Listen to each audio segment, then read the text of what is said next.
بسم الله الرحمن الرحيم. اللهم صل على محمد وآل محمد. اللهم صل على محمد وآل محمد. In the name of Allah, the merciful, the beneficial, and peace and blessings be upon Muhammad and the sons of Muhammad. It is narrated that Imam Husain alayhi salam has said, "Those who worship God for the hope of gaining are not real worshippers, but merchants. And those who worship God out of fear of punishment are not real worshippers, but slaves. And those who worship God to be grateful towards their Creator are free people, and their worship is true." Over here, Imam Hussein alayhi salam classifies people into three categories and worshippers into three categories. And this was very much reflected in Karbala'a. For whoever tries to enter into a behavioral analysis practice of Imam Hussein alayhi salam and his companions in Karbala. The first category are worshippers who are merchants. They're driven by a capitalist strategy which is based on the theory of return on investment.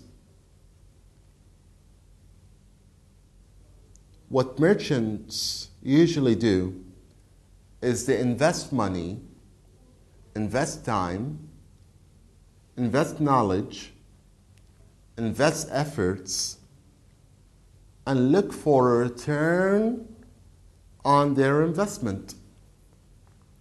Well, it could be very much the same with Allah subhanahu wa ta'ala.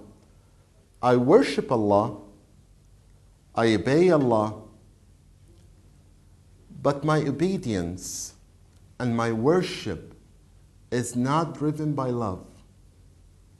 It's driven by an intent to get profits back in the hereafter or profits back in this life. And that's why a lot of people, when they relate to worship, they think that if they control their temptations in this life, they're going to get an award in the hereafter. And that's correct, you will get an award. But you should not focus emotionally, mentally on that award. That award should arrive rather than you striving to reach that award. And this is completely different from how merchants worship Allah subhanahu wa ta'ala.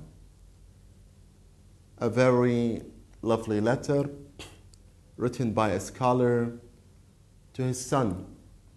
He tells his son, "O son, do not focus on the materialistic rewards in the hereafter. Because if you focus on them, you really want heaven for the sake of pleasure, rather from the sake of pleasing Allah subhanahu wa ta'ala."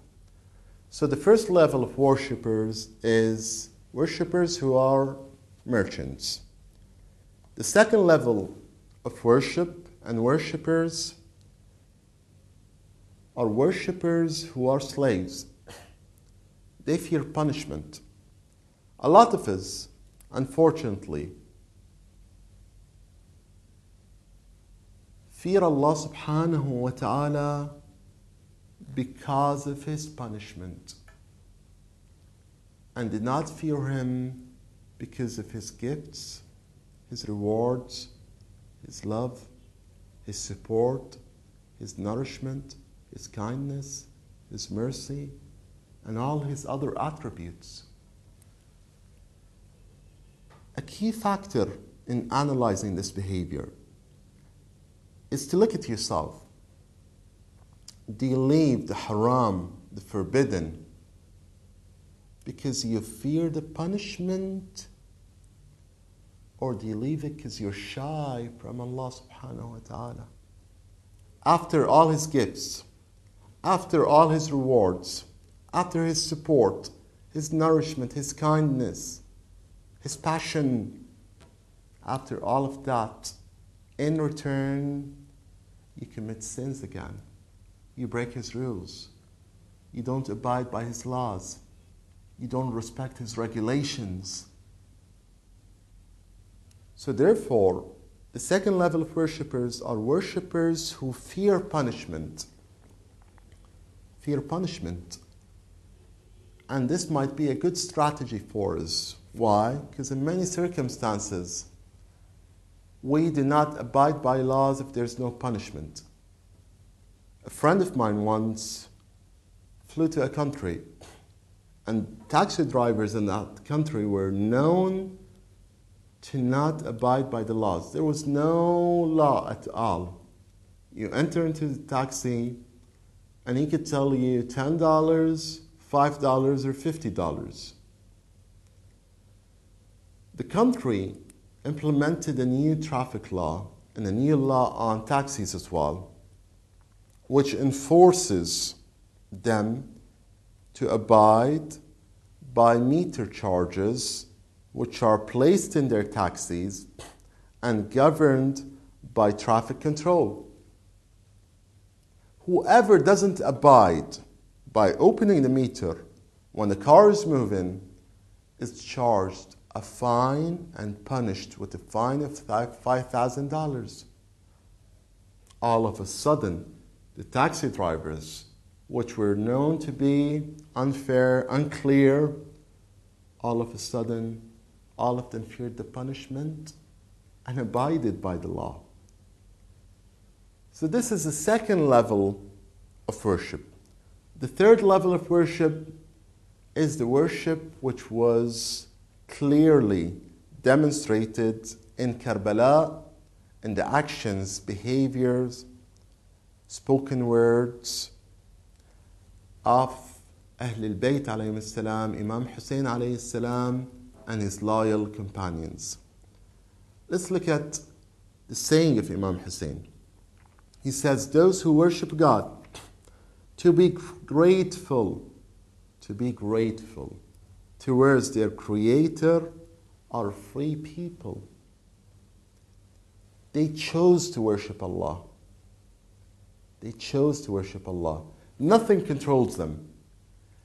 They're not motivated towards the rewards and the return on investment like the merchants, and they're not frightened from the punishment.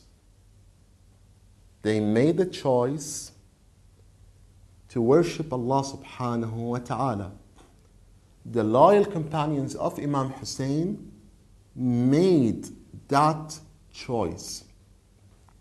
They went to Karbala and they were driven from their will, from their understanding of what Allah subhanahu wa ta'ala wants, from their love towards Allah, which would be reflected towards love towards the Holy Prophet Muhammad sallallahu alayhi wa alihi. And the Holy Prophet, peace and blessings be upon him, said, أحب الله من أحب حسين. Allah subhanahu wa ta'ala loves those who love Imam Hussein. So their love towards Imam Hussein, their obedience towards Imam Hussein was not punishment, fear of punishment, and was not looking for merchants. In fact, they were losing everything, whatever they have. Money, social status, existence, family, and all of it was very easy to give and surrender under the eyes of Imam Husain alayhi salam, who is a person who resembles a continuation of the Holy Prophet. May Allah subhanahu wa ta'ala enlighten our hearts with the love of Imam Husain, and peace and blessings be upon Muhammad and the sons of Muhammad.